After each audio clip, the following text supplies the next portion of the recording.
The weight of the homemade pumpkin pie steadies my hands as I stand at the threshold of my parents' elegant suburban home. Through the leaded glass panels flanking the front door, I glimpse a kaleidoscope of movement, 24 relatives, mingling beneath the glow of my mother's prized crystal chandelier. For a moment, I consider turning around, driving back to my apartment, and spending Thanksgiving with a frozen dinner and mindless television. But then my father spots me through the glass. There she is. His voice booms as he swings open the door. Our number cruncher has arrived. I force a smile and step inside, the aroma of sage and roasted turkey enveloping me. My simple dress, a modest knee length in deep teal, suddenly feels inadequate amid the festive glitter of my mother's home. "Oh, you brought dessert," Mom says, accepting the pie with a perfunctory kiss to my cheek. Her eyes darted past me toward the driveway. "Is that all you brought?" "Just me and the pie," I answer, trying to keep my voice light. "Made from scratch." Dad pats my shoulder. "Skyla works with numbers. Very stable job. Always punctual." The compliment lands like a backhanded slap. Always punctual. Always reliable. Always boring. I've heard variations of this my entire life. Mom's phone chimes, and her face brightens. "That's your sister. She's running a little late."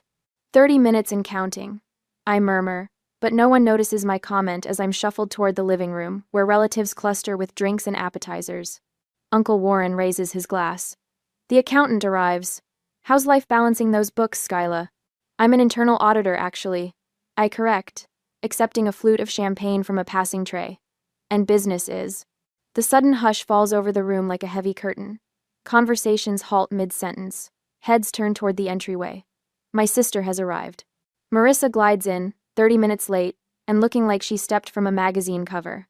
Her camel Max Mara coat, which I recognize from last month's Vogue, drapes perfectly over her shoulders. The Prada handbag dangling from her wrist probably cost more than my monthly rent. "Sorry I'm late," she announces, not sounding sorry at all. The traffic was absolutely brutal. Mom rushes forward, beaming with the kind of pride she never shows when introducing me. "You look stunning, sweetheart." She strokes the sleeve of Marissa's coat. "Is this new?" Marissa preens. "Just picked it up last weekend," the color called to me. "You work so hard," Mom gushes. "You deserve to treat yourself."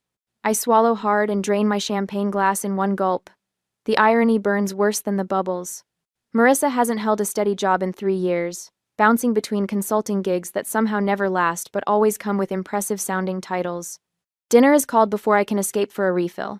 I find myself seated between Cousin Lauren and Uncle Warren's new girlfriend, whose name I've already forgotten. Across from me, Marissa holds court, regaling the table with stories of her latest business venture, involving social media and luxury brands. "Skyla," Lauren turns to me during a lull, her voice lowered. "I've been meaning to ask you something about my student loans. The interest is killing me, and I wondered if you might have some advice about restructuring." I lean in, genuinely pleased to be useful. "Actually, there's a program I just read about that could help. If your income is below a certain threshold." "Not everyone wants to hear about math at dinner, dear," Mom interrupts from 3 seats away, her hearing suddenly selective and sharp. She smiles at Lauren. "Why don't you ask Marissa? She's great with money." The table grows quiet. I stare at my plate, fork suspended over untouched turkey. Marissa's laugh tinkles like ice in a crystal glass. "Oh, Skyla's always crunching numbers," she says, swirling her wine. "And always short on cash, it seems." My cheeks burn. I manage my money just fine. "Do you?" Marissa arches one perfect eyebrow. "Then why are you always asking for loans?" The dining room temperature plummets 10 degrees. 23 pairs of eyes swing between us like spectators at a tennis match. "I've never asked you for money," I say, my voice steady despite the roaring in my ears. "Not once. Not once." "Please," Marissa rolls her eyes dramatically. "You should stop begging for money. It's embarrassing." The words slam into me like a physical blow. My ears ring with the audacity of her lie, a complete inversion of our reality. No one speaks. No one defends me. Not even our parents, who know exactly which direction the money flows. Speaking of embarrassing, Dad cuts in with forced joviality. "Did anyone catch the Seahawks game last Sunday? That fourth quarter was something else." Just like that, conversation lurches forward, leaving my humiliation behind like roadkill no one wants to acknowledge. I sit frozen, transported back to when I was 10 years old, emptying my piggy bank to help buy Marissa a dance costume. Your sister needs it more than you do, Mom had said, patting my head. She has the recital coming up. You're the practical one, Skyla. The practical one. The responsible one. The one expected to sacrifice. I excuse myself when dessert is served, slipping away to the powder room. My hands tremble as I lock the door behind me, but my mind has never been clearer. I pull out my phone and open my banking app, staring at the 5 recurring payments to various accounts with Marissa's name attached. 5 years. $52,800. An average of $880 every month. Car insurance. Credit card minimums. Personal loan payments. The evidence of my sister's financial vampirism glows on my screen in neat, organized rows exactly as an auditor would keep them. Without hesitation, I select each payment and cancel them all. One by one, confirmation messages appear. Recurring payment canceled. Recurring payment canceled. Recurring payment canceled. Recurring payment canceled. Recurring payment canceled. I splash cold water on my face, blot it dry with one of Mom's decorative guest towels, and return to the dining room. My pumpkin pie sits in the center of the table, slices missing from its perfect crust. There you are, Mom says. We started without you. That's fine. I slide back into my seat, a strange calmness washing over me. I'm not really hungry for dessert anyway. My phone vibrates in my pocket. Confirmation notices from my bank. The cancellations are complete. More coffee, Skyla? Dad offers pot in hand. I smile and extend my cup. Yes, I think I'll have a second helping. For the first time in 5 years, I will not be paying for my sister's life tonight. For the first time in forever, I am choosing myself, and it feels like the first breath after nearly drowning. Numbers don't lie. People do. The next day, the morning light filters through the blinds of my modest one-bedroom apartment as I open my laptop at the small desk wedged between the kitchen and living room. The coffee maker gurgles in the background, its familiar rhythm steadying my hands as I create a new spreadsheet. Payment history. Marissa Cole. I type in the header, my fingers moving with the precision that makes me valuable at work. Each keystroke feels like reclaiming a piece of myself. I pull up my banking records, methodically copying every payment made to my sister over the past 5 years. The spreadsheet grows row by row, an archaeological dig through my financial sacrifices. 3 separate credit card payments each month. The personal loan that was supposed to be, just until her commission comes through, car insurance for the luxury SUV she absolutely needed for client meetings that never materialized. The total appears at the bottom of the column, $52,800. The number sits there, accusing me not of generosity but of gullibility. Nearly $900 every month, more than my own car payment, funneled silently to maintain Marissa's carefully constructed facade. I save the document to 3 separate cloud locations. Evidence secured, I allow myself another sip of coffee. My phone vibrates again. The screen lights up with Marissa's name for the 16th time since dawn. I silence it without reading the message, but the notifications keep appearing. Something's wrong with the payments. Call me now. Did you change banks? Payment failed. What did you do? The credit card company called. Fix this. Autopay declined. Call me back. Insufficient funds? What's happening? The messages escalate from confusion to panic to rage, punctuation multiplying with her desperation. 15 calls. Over 30 messages in just 24 hours. I place my phone screen down and continue working. By mid-afternoon, the inevitable happens. My mother's name appears on the screen. I answer on the 3rd ring. Skyla? What's going on? Marissa says you're refusing to help her with something. Her voice carries that familiar note of disappointment, as though I'm 10 years old again, selfishly keeping my birthday money, instead of sharing. I've been paying her bills for 5 years, Mom. My voice sounds different, steadier than it's ever been when speaking to my mother. She told everyone yesterday at Thanksgiving that I begged her for money, so I stopped. A sharp intake of breath. That's not what she meant. You know how Marissa gets when she's nervous. She exaggerates. It wasn't an exaggeration. It was a lie. And everyone believed her. You're being dramatic. Family helps family. I helped for 5 years. That's $52,800 of my money.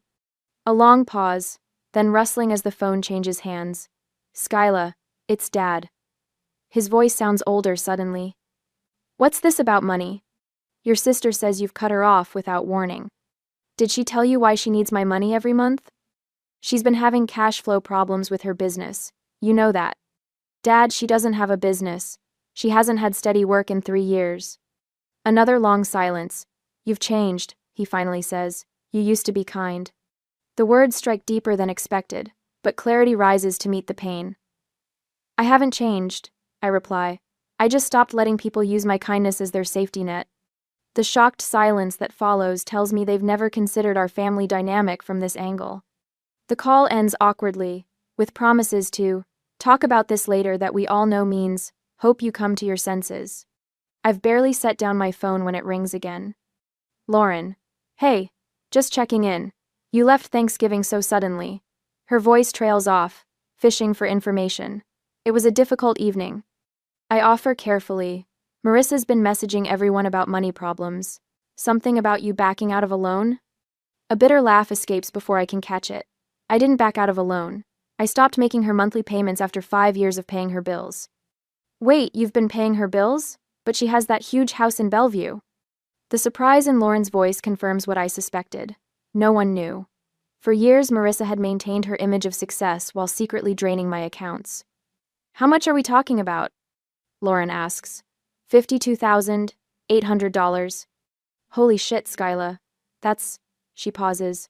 No wonder you always turn down family trips. A lump forms in my throat.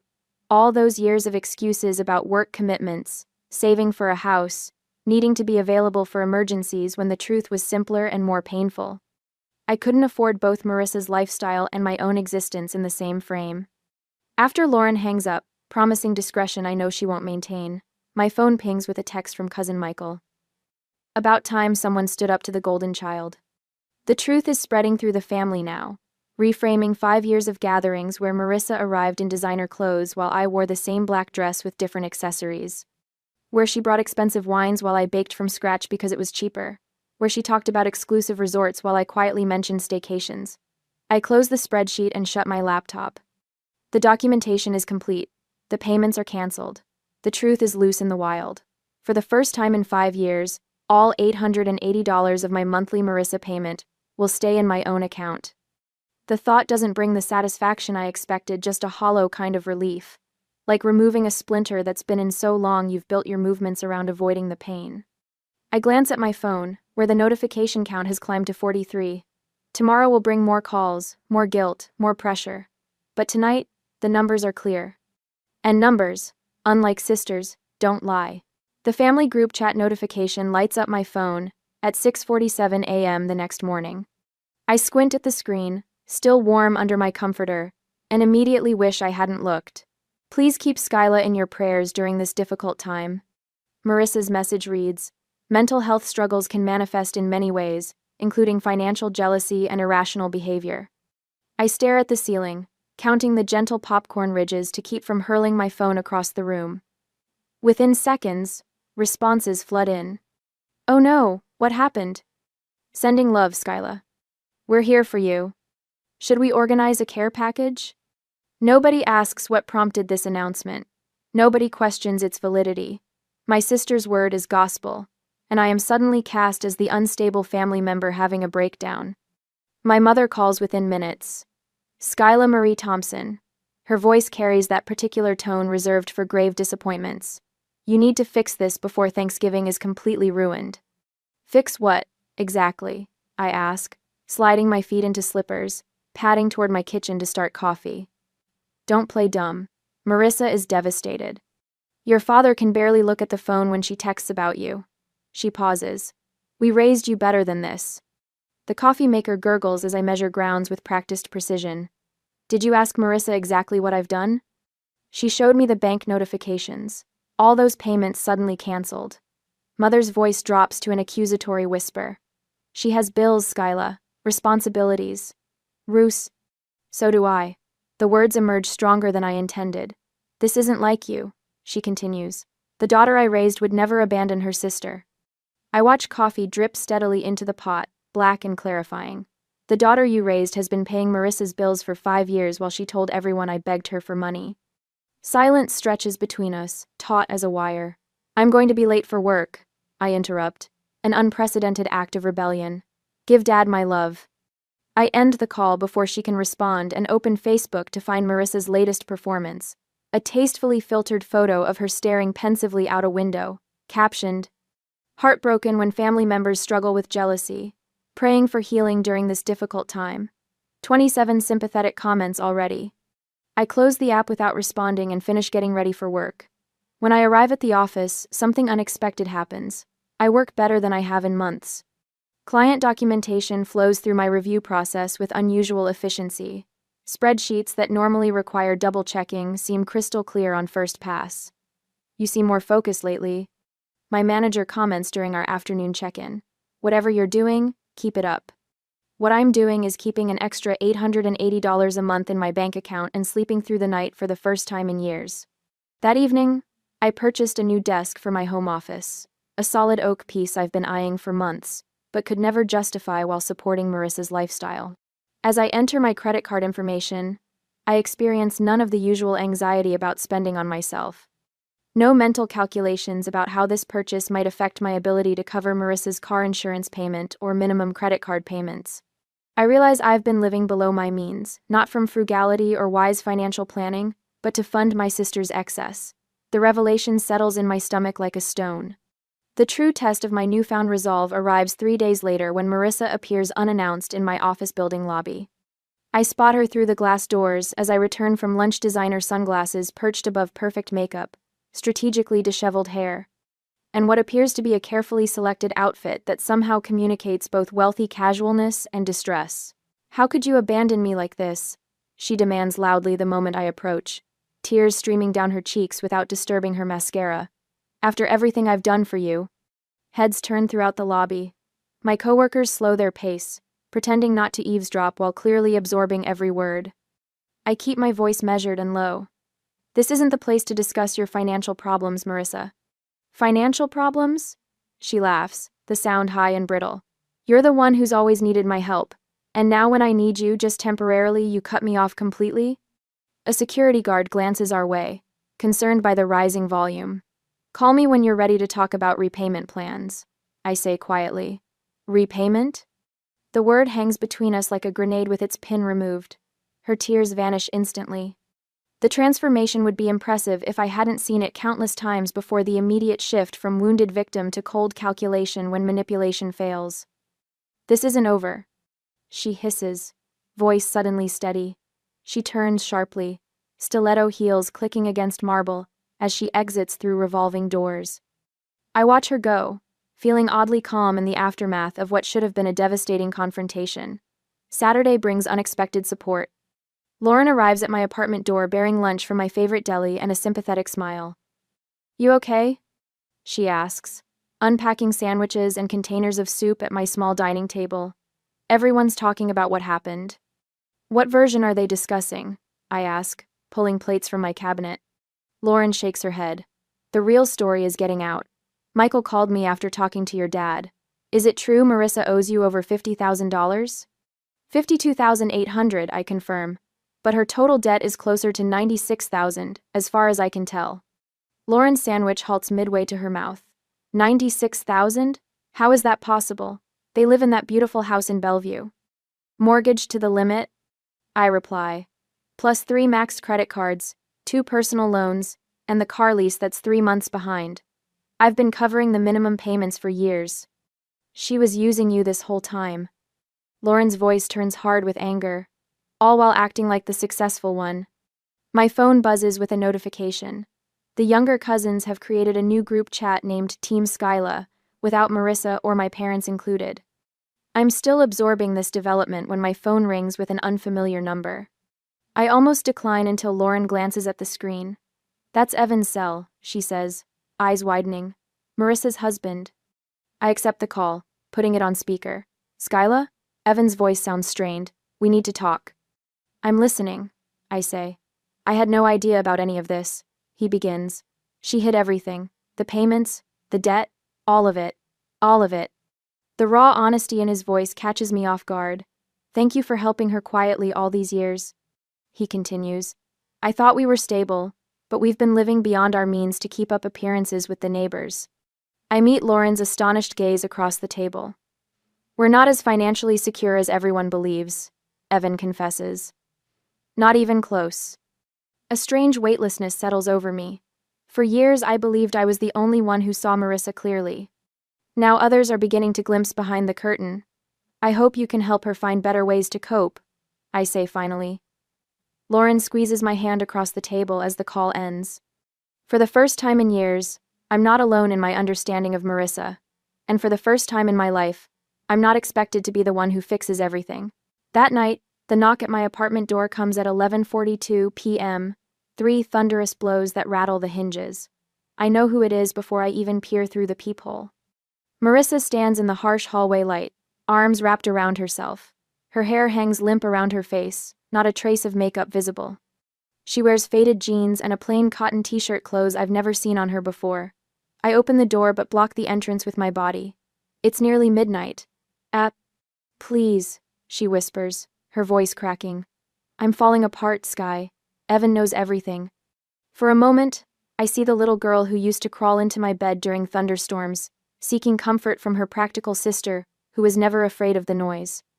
But then I remember the Thanksgiving table, her voice dripping with false concern. You should stop begging for money, it's embarrassing. Still, I step aside. Come in. She rushes past me, pacing my living room like a caged animal. The credit card companies keep calling. I've blocked 8 different numbers, but they just use new ones. And the BMW, her voice catches. They're repossessing it next week. I offer her water in a plain glass tumbler. She eyes it briefly, clearly hoping for wine. Mom and Dad are heartbroken. She continues, accepting the water but not drinking it. You're tearing the family apart with this vendetta. I sit on my couch, watching her theatrics with newfound clarity. If I lose everything, it's on you, she says, her voice hardening. Is that what you want? To see me fail? I wait until her monologue runs out of steam, until the dramatic pauses designed to prompt my reassurances grow uncomfortable. When she finally falls silent, I speak. I've helped you for 5 years, Marissa. She sniffs, nodding eagerly. And I'm so grateful. That's why I don't understand why you'd stop now, when I need you most. I let a calculated pause stretch between us. That's $52,800, I say evenly. I have records of every payment. Her face shifts from vulnerable pleading to defensive anger in an instant. It wasn't that much. You're exaggerating to make me look bad. Without a word, I open my laptop on the coffee table between us. The screen illuminates with a spreadsheet, each row a payment, each column a category. Dates, amounts, account numbers. Notes documenting her calls, her excuses, her promises to pay me back next month for sure this time. 5 years of financial hemorrhaging, meticulously documented in the language I know best, numbers that don't lie. This is, she stumbles over her words. You're doing this to make yourself look better. You always need to be the perfect one. When I don't respond, she switches tactics. You know I have expenses you don't. The country club fees alone. She stops herself, realizing how this sounds. You make so much more than me, she tries instead, voice rising. You don't understand what it's like to struggle. I make $185,000 a year, I say quietly. Her eyes widen slightly. She'd clearly assumed much less. I live in this 1-bedroom apartment so I could afford to pay your bills. The silence that follows feels like the first honest moment we've shared in years. Her mouth opens and closes, searching for another angle. But we're sisters, she finally says, her voice small. Family helps family. I stand and walk to the door, opening it once more. You had 5 years, Marissa. I paid $52,000 of your debt. That's enough. She gathers her purse, shoulders stiff with indignation. At the threshold, she turns, eyes narrowed. You're heartless, she hisses. You'll regret this. No, I meet her gaze steadily. You should regret confusing someone's compassion with obligation. The door closes between us with a soft click. 2 hours later, my mother called. I can hear the tension in her voice, the effort to maintain composure. Marissa says you refuse to help. She's going through so much right now. Did she tell you how much I've already helped her? I ask. She mentioned some small loans, mom hedges. $52,000 over 5 years isn't small, Mom. Her sharp intake of breath tells me more than words could. Dad's voice suddenly replaces hers. 52,000? That can't be right. I can email you the documentation. I say, my finger already hovering over the send button on an email prepared days ago. Why would you keep giving her money all this time if she wasn't? Being honest, I finished for him. Because she's family. And you taught me that family helps family no matter what. The stunned silence on the other end feels like vindication and heartbreak simultaneously. Later that night, texts begin appearing on my phone. Uncle Warren, your sister is devastated. Where's your compassion? Aunt Patricia, the family forgives. Period. This cold shoulder is beneath you. But there are others. Cousin Michael, about damn time someone stood up to her. Call if you need to talk. Lauren, just heard the real story. We're all behind you. Mom and Dad too. My phone pings with a notification from our extended family group chat. I brace myself for another barrage of guilt and pressure, but instead find an unexpected message from Evan. Thank you all for your concern. Marissa and I are working through some financial difficulties that have come to light. We ask for your understanding during this time. And Skyla, thank you for your past support. It wasn't acknowledged properly. The traditional family hierarchy with Marissa at its glowing center and me orbiting as the reliable, practical moon has begun to fracture. Thanksgiving dinner has become the dividing line in our family history. Before the truth and after. My father calls back, his voice subdued. I've been looking at these statements you sent. All these years you've been. He trails off, unable to complete the thought that his golden child has been lying while his practical one has been sacrificing. We should talk. He finally says. All of us. Maybe Sunday dinner? Not yet, I answer, surprising myself with the boundary. I need some time. Of course, he says quickly, too quickly. Whatever you need. The words sound strange coming from him from anyone in my family, really. Whatever I need has never been the priority before. I curl up on my couch, wrapped in the quilt my grandmother made, the one Marissa always said was too old-fashioned for her taste. My apartment feels different tonight, not larger or more luxurious, but somehow more mine. For the first time in 5 years, the weight of secrecy and obligation has lifted. The money that funded Marissa's carefully curated life will now fund my authentic one. On my coffee table, the spreadsheet still glows on my laptop screen. 5 years of payments, each one a brick in the wall between who I was and who I'm becoming. I close the laptop, and the room falls into darkness except for the gentle city light filtering through my blinds. Tomorrow will bring more calls, more family members taking sides, more pressure to return to my familiar role. But tonight, in the quiet aftermath of finally speaking my truth, I find something unexpected. Peace. The text on Evan's message glows ominously on my phone screen a week later. Family meeting. Our house. Tomorrow at 2. Just parents, you, and a few others. This needs to end. I stare at the words for a full minute, my stomach tightening. In the week since I confronted Marissa in my apartment, the family has fractured into opposing camps. Mother still calls daily with tearful pleas. Father has retreated into uncharacteristic silence. Cousins message their support or condemnation depending on which version of events they believe. What surprises me is Evan's sudden involvement. In 6 years of marriage to my sister, he's always remained pleasantly detached from family drama. When I arrive at their home, notably smaller than what Mother had led everyone to believe, Evan opens the door before I knock. His normally easygoing expression is replaced by something harder, more determined. Thank you for coming, he says, voice low. This won't be easy. The living room feels like a courtroom awaiting trial. Mother and father sit stiffly on matching armchairs. Uncle Warren occupies one end of the sofa beside Aunt Patricia and grandmother, whose presence signals the gravity of the situation. Marissa is nowhere in sight. Where's I begin? She'll join us shortly. Evan interrupts, gesturing toward the empty chair, clearly positioned as the focal point. Please, sit. I choose the corner of the sofa instead, maintaining distance from the emotional blast zone. The air feels charged with unspoken accusations. Mother attempts a weak smile. This is unnecessary. Family disagreements should stay private. Not this one, Evan says, his voice firm as he places a thick manila folder on the coffee table. Not anymore. The sound of a door closing echoes from the hallway. Marissa enters, her face stripped of makeup, wearing plain jeans and a beige sweater I've never seen before. No designer labels, no statement jewelry. Her eyes are red-rimmed but dry. "Sit down, Marissa," Evan says without looking at her. She perches on the edge of the empty chair, hands folded tightly in her lap. Evan stands before us, shoulders squared. "I've asked you here because it's time everyone understood exactly what's been happening." He opens the folder. Over the past years, Marissa has accumulated personal debt totaling $96,500. Mother gasps. Father's head snaps up. That includes the $52,800 that Skyla has been paying in secret for 5 years. Evan continues. "The money that Marissa told me came from a trust fund from grandmother." Grandmother's sharp intake of breath cuts through the room. "I never set up any such thing." "I know that now." Evan spreads credit card statements across the table.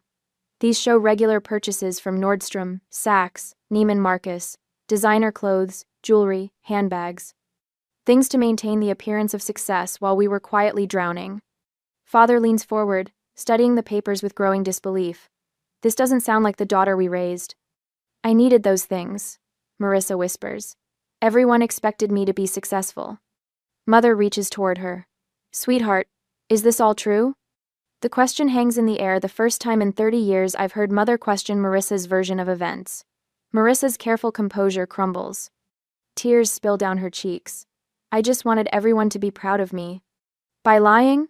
By stealing from your sister?" Aunt Patricia's voice cuts like a blade. "I was going to pay her back," Marissa protests weakly. "When?" Evan asks. "With what money? You haven't held a steady job in 3 years." The silence that follows feels like a physical weight. I watch my family absorb the reality they've been denying for years. Evan straightens. "Things will change starting today. We're selling the Range Rover, the Maldives vacation is canceled. Marissa starts working 40 hours weekly at Belinda's boutique next Monday, and we begin financial counseling on Thursday." Mother's face pales. "But that's so extreme." "It's necessary," Evan replies. "And long overdue." Father turns to me, his eyes clouded with something I've rarely seen: genuine regret. "We should have seen it sooner." His voice drops to a near whisper. "I'm sorry, Skyla." The words I've waited decades to hear land softly, without the satisfaction I'd imagined. I nod once, accepting but not absolved. For the first time in my memory, I sit in a family crisis without being expected to fix it. I am neither savior nor villain, simply present. The strange liberation of this moment catches in my throat. The next 6 months unfold in careful, measured steps. Family gossip shifts as the full story emerges. Marissa works retail after years of leisure, returning home with aching feet and humbled eyes. Evan oversees their finances with spreadsheets that echo my own meticulous records. When Mother calls now, her voice carries a new hesitancy, as though she's learning to navigate unfamiliar terrain. Father asks about my investment strategies, listening with genuine interest. One Thursday morning in May, my phone pings with a banking notification. Deposit, $600. A text message follows. "It'll take years, but I'll pay you back. M." I stare at the screen, remembering the Thanksgiving table where she publicly accused me of begging, the powder room where I finally found my boundaries. The spreadsheet documents 5 years of silent sacrifice. My fingers hover over the keyboard, a dozen responses form and dissolve in my mind. In the end, I type just 2 words. Received, thank you. Not forgiveness. Not yet. But perhaps a door left slightly open in a wall I had every right to build. The weight of the pumpkin-scented candle steadies my hands as I stand at the threshold of Evan and Marissa's downsized Tudor-style home. Through the leaded glass panels flanking the front door, I glimpse modest Thanksgiving decorations, a far cry from the opulent displays at our parents' home last year. For a moment, I consider turning around, driving back to my apartment, and spending the holiday alone with a good book. But then I spot my father through the glass, and our eyes meet. 1 year has transformed more than just my living space. My apartment now boasts a plush sectional couch in rich burgundy, replacing the threadbare hand-me-down I'd tolerated for years. My home office gleams with a proper desk instead of the wobbly card table where I'd managed my finances and Marissa's for half a decade. The $880 monthly payment that once disappeared into my sister's bottomless needs now flows into an investment account showing 12% growth. Dad opens the door before I can knock. There she is, he says, but his voice lacks the booming quality I remember from childhood. Instead, there's something I've never heard before: respect. Happy Thanksgiving. I step inside, breathing in the aroma of roasting turkey. My simple dress, a knee-length in deep forest green, feels perfectly adequate for this gathering. Oh, you're right on time, Mom says, kissing my cheek without the usual perfunctory feel. Marissa's just about to serve. The dining room table, set simply with white plates and cloth napkins, hosts only 8 place settings instead of last year's 24. No crystal chandelier hangs overhead, just a modest pendant light, illuminating faces I now recognize as family rather than audience. Marissa emerges from the kitchen wearing jeans and a cream-colored sweater. No designer labels visible, no statement jewelry catching the light. Her hair pulled back in a simple ponytail. She carries a platter of sliced turkey with steady hands. Everything looks wonderful, I say, meaning it. Marissa's smile contains something new: humility. Thanks for coming. When everyone is seated, Evan suggests a toast. All eyes turn to him, but he nods to Marissa, who rises slowly. She lifts her water glass. To a family who tells us the truth, even when it hurts. My throat tightens unexpectedly. I raise my glass in acknowledgement, not yet ready for complete reconciliation, but accepting this honest new beginning. Throughout dinner, conversation flows without the usual facades. Uncle Warren discusses his recent heart surgery without minimizing its impact. Lauren shares her promotion without downplaying its importance. Parents admit their struggles with retirement planning without pretending everything is perfect. No one performs, no one competes. We simply exist together in truth. Later, back in my apartment, I open my laptop out of habit, but I no longer check the spreadsheet daily. 12 payments have arrived consistently from Marissa, each exactly on time. I scroll through my phone, deleting old pleading messages from her that I'd saved as evidence. They're no longer necessary armor against gaslighting. The truth has emerged and settled like dust after a storm. Opening my journal, I write, $52,800. If she were a stranger, I would have stopped years ago. But she was my sister. Or at least, I thought she was. I pause, considering what has changed. The monthly deposits from Marissa aren't just financial restitution. They're acknowledgement that my boundaries matter, that my sacrifice deserves recognition. My worth was never tied to family approval, though it took me 30 years to understand this. Boundaries aren't cruelty, but self-respect. I close the journal, feeling neither triumph nor regret. Just clarity. Sometimes kindness means knowing when to stop. You can't save someone who keeps sinking, especially when they're the ones pulling you under. The question remains, hanging in the evening air of my quiet apartment, if faced with the same situation, what would you have done? Cut them off like I did? Give one more chance because they're family? Take legal action to recover what was lost? Where do you draw the line between helping and being used?